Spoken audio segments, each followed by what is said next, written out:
Le porte-parole du ministère des Affaires étrangères et des expatriés, le peuple syrien est le seul maître de son sort. Nous respecterons les résultats du dialogue national.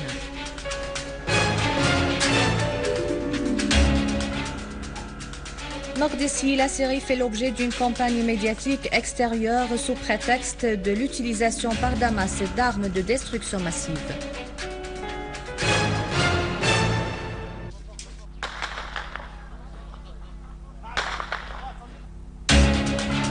Des unités des forces de l'armée arabe syrienne rétablissent la sécurité à Bassatin Razi et traquent les terroristes à Diabiye et Saïd Zainab. 2 dizaines de terroristes se rendent à Belzelbel. Les services compétents infligent de lourdes pertes aux groupes armés à Alep, détruisent des véhicules équipés de mitrailleuses et confisquent de grandes quantités d'armes.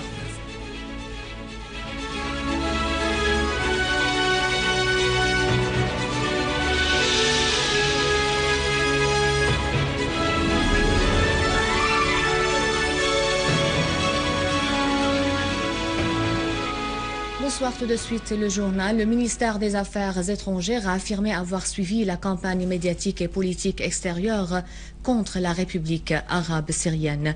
Le ministère a précisé que cette campagne vise à justifier, à préparer l'opinion publique internationale à une éventuelle intervention militaire extérieure sous couvert mensongère de l'utilisation par la Syrie d'armes de destruction massive. Le ministère a indiqué que la Syrie n'a utilisé d'armes chimiques ni biologiques au cours de cette crise. L'armée syrienne n'aura pas recours à ces armes de destruction massive, quelles que soient les évolutions en Syrie. Ces armes sont stockées par l'armée dans toutes les normes de sécurité requises, a précisé le ministère, ajoutant que nos forces armées ne les utiliseront qu'en cas d'une intervention militaire extérieure. Lors d'une conférence de presse tenue aujourd'hui au siège du ministère des Affaires étrangères, le porte-parole, M. Jihad Mokdessi, a souligné que la Syrie a déjà donné des garanties sur sa position envers ce dossier. Ces garanties ont été données à plusieurs États ayant exprimé leur inquiétude vis-à-vis du contrôle de ces armes par une autre partie que l'État syrien. Le ministère a ajouté que les groupes terroristes peuvent par contre, être équipés par l'étranger avec des armes biologiques ou chimiques pour accuser le gouvernement syrien d'un tel crime.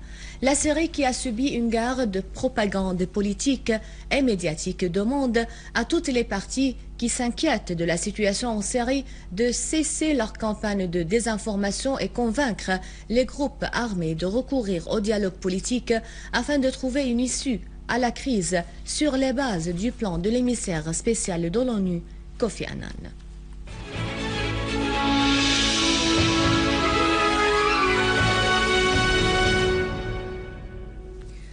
L'armée arabe syrienne, qui a purifié 2 quartiers de Damas, Al-Midan et Al-Qaboun, en neutralisant les groupes terroristes, a souligné l'existence des terroristes de nationalité arabe, jordanienne et égyptienne, ainsi que autres qui participaient aux accrochages en Syrie. Les dernières opérations dans la région de Damas prouvent la version syrienne qui a toujours affirmé l'infiltration de terroristes extrémistes en Syrie. Ce sont des mercenaires appuyés par des pays limitrophes et des pays arabes qui leur fournissent l'appui logistique et financier. L'armée a nettoyé les quartiers d'El-Midan et Al-Qaboun à Damas de tous les mercenaires et terroristes et y a rétabli la sécurité.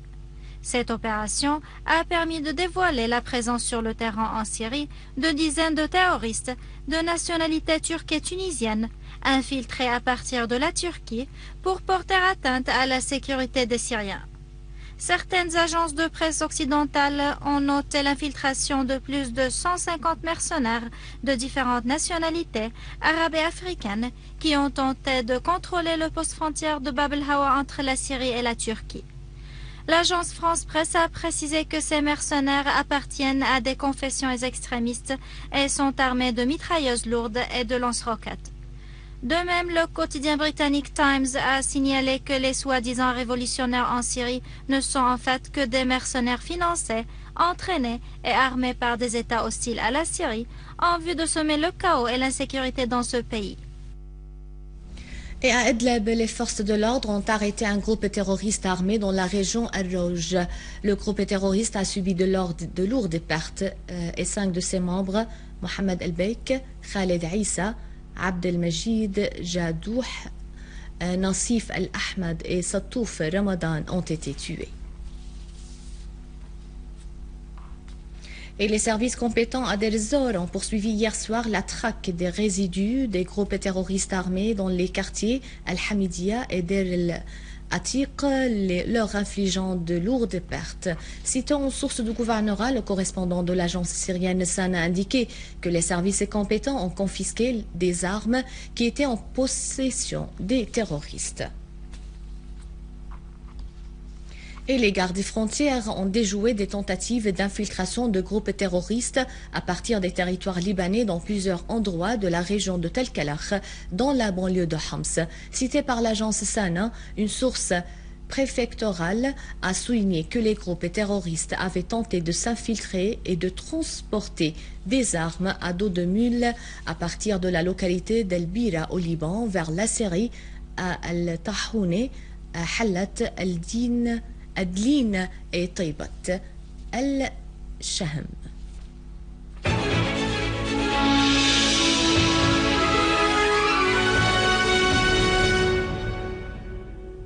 Des sources proches de la CIA ont souligné l'implication d'un service de renseignement étranger dans l'attentat qui a frappé le siège de la sécurité nationale à Damas la semaine dernière.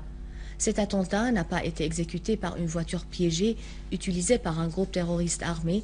Il s'agit probablement d'une opération plus complexe exécutée par un service de renseignement bien infiltré et capable de mener une telle opération au cœur même de la sécurité nationale.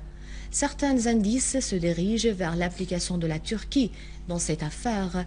Le pouvoir turc sur place pourrait être impliqué et possède la motivation et les moyens de mener une telle agression, soit indépendamment, soit en collaborant avec les services américains. Le président du Conseil iranien de la Shura, Ali Larijani, a mis en garde contre les tentatives de certains pays de pousser vers une intervention militaire en Syrie, en dehors du cadre du Conseil de sécurité de l'ONU. De telles tentatives permettraient une répétition de ce scénario par d'autres pays et auraient de vastes répercussions sur les pays voisins de la Syrie, a averti Larijani.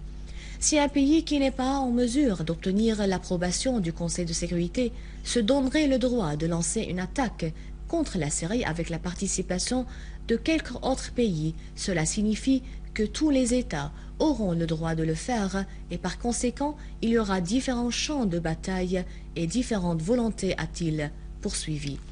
Une telle intervention militaire ferait de la Syrie une arène de conflit entre les différentes puissances au lieu de ramener le calme dans le pays, et le peuple syrien en paiera le prix fort, a estimé Larijani.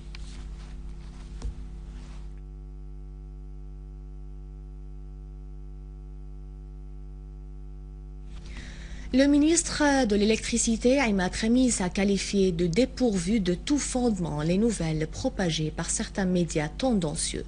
Ces médias servent un agenda extérieur hostile et exploitent tout incident dans sa propagande contre la Syrie.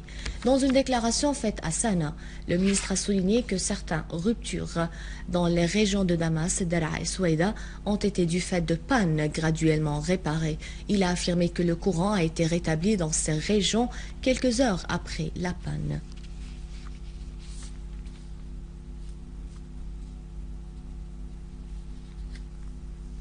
Face au terrorisme et aux crimes des membres du groupe Jeunes Bénévoles de Damas, en collaboration avec des dizaines de jeunes syriens et le gouvernorat de Damas, ont lancé une campagne pour nettoyer le quartier Al-Muhajirin à Damas. Les participants ont été divisés en groupes pour ramasser les déchets dans les rues et les trottoirs et les mettre dans des conteneurs. Ils ont souligné la nécessité d'organiser de telles campagnes, même dans les circonstances normales, pour promouvoir la culture de volontariat et sensibiliser la population à la nécessité de préserver les quartiers résidentiels. Ces campagnes sont également importantes pour éveiller chez les citoyens le sens de la responsabilité envers les au boire et mettre en évidence l'importance du travail qu'ils font. C'est la fin du journal et merci de l'avoir suivi. Bon après-midi.